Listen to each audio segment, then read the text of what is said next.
2026 সালে মালয়েশিয়ার শ্রমবাজার এবং বাংলাদেশি কর্মীদের জন্য 30,000 বাংলাদেশির ভাগ্য খুলছে শিরোনামের বড় আপডেটটি মূলত একটি বিশেষ ক্যাটাগরির নিয়োগ এবং ঝুলে থাকা ফাইল ক্লিয়ারেন্স সংক্রান্ত প্রক্রিয়া। 2024 সালের মে মাসে মালয়েশিয়া সরকার বিদেশি কর্মী নেওয়ার সাধারণ ডেডলাইন বা কোটা সাময়িক বন্ধ করে দিয়েছিল। এরপর 2026 সালের বর্তমান আপডেট অনুযায়ী দুই দেশের কূটনৈতিক ও কারিগরি বৈঠকের পর প্রায় 30,000 আটকে থাকা এবং বিশেষ কোটার কর্মীর ভাগ্য খোলার নতুন রাস্তা তৈরি হয়েছে। নিচে 2026 সালের এই বড় আপডেটের মূল বিষয়গুলো বিস্তারিত আলোচনা করা হলো। 1. আটকে পড়া 30,000 কর্মীর নতুন সুযোগ, স্পেশাল ক্লিয়ারেন্স। বিগত কোটা বন্ধ হওয়ার আগে অনেক কর্মীর আবেদন প্রক্রিয়াধীন বা অনুমোদনের শেষ ধাপে এসে আটকে গিয়েছিল। মালয়েশিয়ার মানব সম্পদ মন্ত্রণালয় এবং বাংলাদেশের প্রবাসী কল্যাণ মন্ত্রণালয়ের যৌথ ওয়ার্কিং গ্রুপের সিদ্ধান্তের পর ম্যানুফ্যাকচারিং, প্ল্যান্টেশন, বাগান এবং কনস্ট্রাকশন খাতের এই বিশেষ 30,000 কর্মীর ইমিগ্রেশন ও কলিং ভিসা ক্লিয়ারেন্স দেওয়ার প্রক্রিয়া শুরু হয়েছে। 2. ডিজিটাল ই ভিসা ও ওয়ান স্টপ পোর্টাল।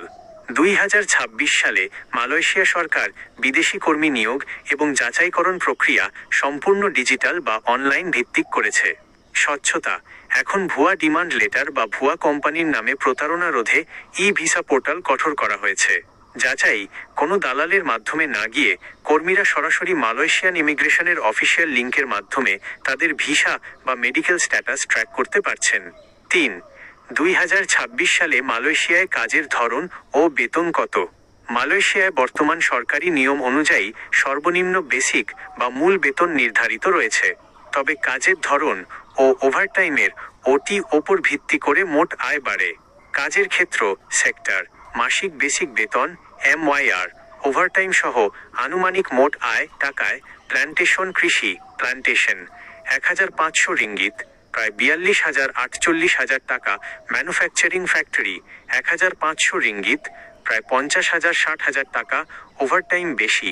কনস্ট্রাকশন নির্মাণ কাজ 1,600-1,800 রিঙ্গিত, প্রায় 55,000-65,000 টাকা। Service sector, hotel restaurant 1,500 ringgit, প্রায় 45,000-52,000 টাকা। ওমান বা মালয়েশিয়া যে কোনো দেশে যাওয়ার আগে 3টি জরুরি সতর্কতা। 1. মেগা ফি বা অতিরিক্ত টাকা দেবেন না। মালয়েশিয়া যাওয়ার সরকারি খরচ সীমিত হলেও দালালেরা 4-5 লাখ টাকা দাবি করে।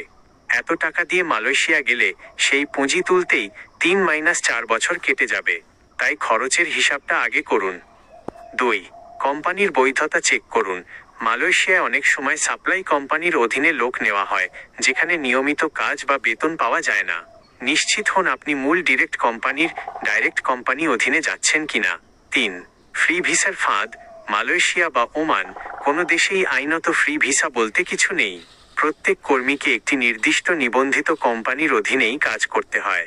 ফ্রি ভিসার নামে গিয়ে বাইরে কাজ করতে গেলে ইমিগ্রেশন পুলিশের হাতে ধরা পড়ার ও জেল জরিমানার ঝুঁকি 100%।